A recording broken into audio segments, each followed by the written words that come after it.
perkenalkan, nama aku Almira Binawasbidar dari kelas 1KA25 dari Program Studi Sistem Informasi Fakultas Ilmu Komputer dan Teknologi Informasi dengan NPM 101258083. Jadi di video kali ini aku bakal ngejelasin dua materi penting banget yang sering kita temuin di kehidupan modern, yaitu smart economy atau yang biasa kita sebut dengan ekonomi cerdas dan juga social networking atau jejaring sosial.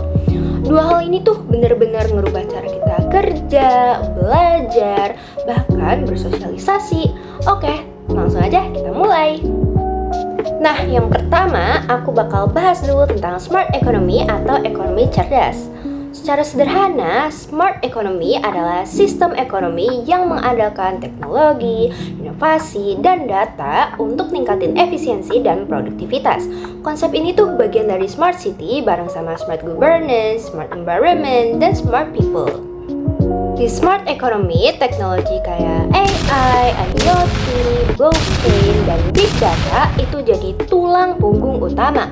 Misalnya, AI dipakai buat analisis pasar, IoT buat menghubungin mesin ke internet, blockchain buat transparansi keuangan, dan big data itu buat ambil keputusan secara real time. Ciri-ciri smart economy itu ada apa aja sih? Ciri-ciri smart economy itu ada beberapa.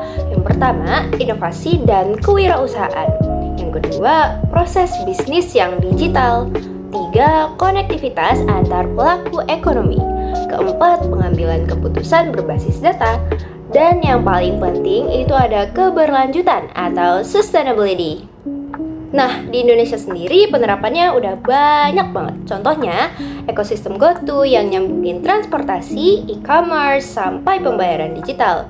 Terus bank digital kayak Jago, Blue, Bank yang bikin transaksi makin cepat dan mudah tentunya. Terus ada juga smart farming. Petani pakai sensor tanah dan drone buat ningkatin hasil panen. Canggih banget kan? Dan yang terakhir adalah smart tourism. Wisata berbasis data dan teknologi. Tentunya manfaatnya jelas banget. Bisnis jadi lebih efisien, akses keuangan makin luas, dan peluang wirausaha yang semakin besar. Tapi tantangannya juga ada nih, kayak kesenjangan digital, SDM yang belum rata, dan keamanan data yang masih rawan. Oke, next aku bakal lanjut ke materi kedua, yaitu social networking atau jejaring sosial. Jejaring sosial itu platform digital yang memungkinkan kita buat berkomunikasi, berbagi informasi, dan membangun hubungan sosial. Contohnya udah jelas banget ya, kayak Instagram, TikTok, YouTube, Facebook, atau Twitter yang sekarang kita sebut dengan X sampai LinkedIn. Fungsinya itu banyak banget loh, kayak buat komunikasi sama siapapun, dari teman sampai orang di belahan dunia. Terus buat edukasi nih, kita pasti sering kan belajar dari YouTube atau TikTok Edu. Nah, kalau buat bisnis itu terutama digital marketing. Bahkan bisa buat aktivisme sosial, kampanye, dan pergerakan masyarakat. Dampak positifnya juga kerasa banget ya. Informasi lebih cepat, peluang kerja baru muncul, kreativitas naik, dan jaringan makin luas.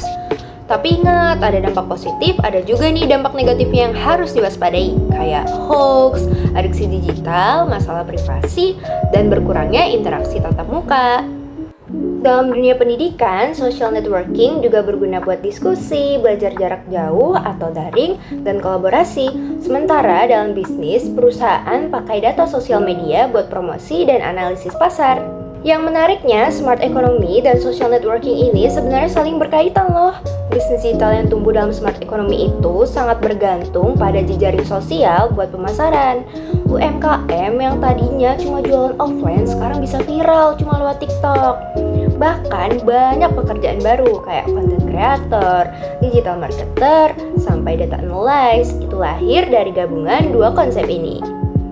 Sosial media ngasih data dan smart economy ngolah datanya jadi peluang ekonomi.